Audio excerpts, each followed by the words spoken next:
Imagine a city so advanced, it had clean drinking water, underground drainage, multi-story houses, and even public baths, at a time when most of the world was still learning how to farm.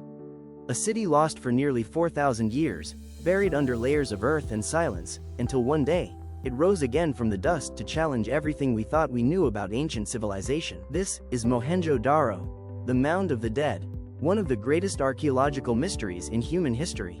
The story begins not in the Bronze Age, but in the early 20th century, during the British colonial rule in India. In 1922, an archaeologist named R.D. Banerjee stumbled upon strange brick structures near the Indus River in what is today Pakistan. What he thought might be Buddhist ruins turned out to be something far more ancient.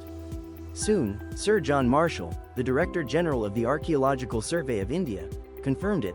They had discovered the remains of a vast, forgotten city.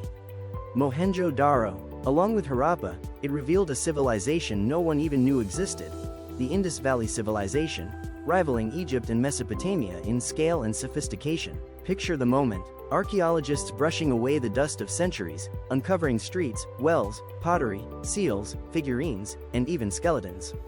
Each discovery whispered of a civilization both familiar and alien. But here's the strange thing: there were no kings, no temples, no grand palaces. Instead, Mohenjo-Daro seemed like a city built not for rulers, but for the people. Who were these mysterious urban planners? And why did their civilization vanish? Let's step back in time, nearly 4,500 years ago, to walk through the streets of Mohenjo-Daro. What would we see? What would life be like? And what secrets still lie hidden beneath the sands of Sind? From above, Mohenjo-Daro looked like a perfectly planned city. Streets were laid out in a grid pattern, straight and organized, just like modern cities today. Main roads were wide enough for carts, while side lanes wound tightly between neighborhoods. Each block of houses was carefully aligned, with courtyards for air and light. The city was divided into two main areas: the citadel, raised on a massive mound, with important public buildings; the lower town, where people lived, worked, and traded. And here's something mind-blowing. Almost every house had access to water and a private bathroom. Luxuries that parts of Europe wouldn't see until thousands of years later. What did people of Mohenjo-Daro eat?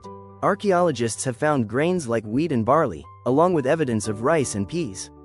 They also raised cattle, sheep, goats, and water buffalo.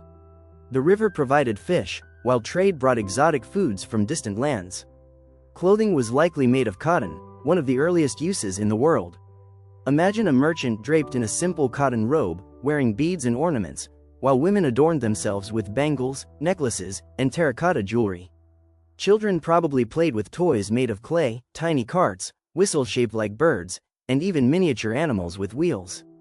In fact, one of the most charming finds is a small clay monkey that moves its arms and legs when a string is pulled. Even 4,500 years ago, kids loved their toys. One of Mohenjo-Daro's most famous structures is the Great Bath, a massive public pool built with precision. It had brick-lined walls, a waterproof floor, and steps leading down on both sides. Water could be drained and refilled through advanced engineering. Was it for religious rituals, a community gathering place, or simply a luxury bathhouse? No one knows for sure, but what it does reveal is the importance of cleanliness and perhaps even spirituality in daily life. Mohenjo-Daro was not isolated. It was part of a vast network of trade that stretched from Mesopotamia in the west to Central Asia and beyond. Archaeologists have found beads, seals, and weights that suggest a thriving economy. Imagine caravans of bullock carts bringing goods into the city. Lapis lazuli from Afghanistan, copper from Rajasthan, shells from the Arabian Sea, and perhaps even silk from China. Mohenjo-Daro's artisans were masters of craft. Their beads were so finely polished, they still shine today. Their pottery was elegant, often painted with geometric designs. And their seals, tiny carved stamps used for trade, remain some of the most mysterious artifacts of the civilization. Here's something unusual. Unlike Egypt with its pharaohs or Mesopotamia with its ziggurats, Mohenjo-Daro shows little evidence of kings or rulers. No giant statues, no royal tombs, no palaces. Instead, power may have been shared by merchants, priests, or councils of elders. Society seems to have been surprisingly egalitarian. Homes ranged from large multi-room mansions to modest one-room houses, but even the smaller ones had access to drainage and water. It wasn't a society of extreme wealth and poverty, but of balance and order. One of the most iconic discoveries is the dancing girl figurine, a bronze statue of a young woman, hand on hip, exuding confidence. She's only 4 inches tall, but she embodies the spirit of the city, bold, artistic, and sophisticated. Another famous find is the so-called priest king, a bearded figure carved in stone, draped in a robe with trefoil patterns. Was he a ruler, a spiritual leader, or simply a respected elder? We may never know. And then there are the mysterious Indus seals, hundreds of carved stones with strange symbols and animal figures, bulls, elephants, unicorns, and more. They were likely used to stamp goods in trade. But here's the kicker, we still can't read their script. To this day, the Indus script remains undeciphered, locking away the voices of the people forever in silence. Thank you for watching this documentary. Please like and subscribe to our channel for more documentary videos like this.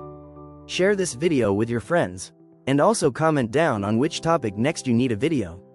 We will again get back with a new documentary video. Until then, see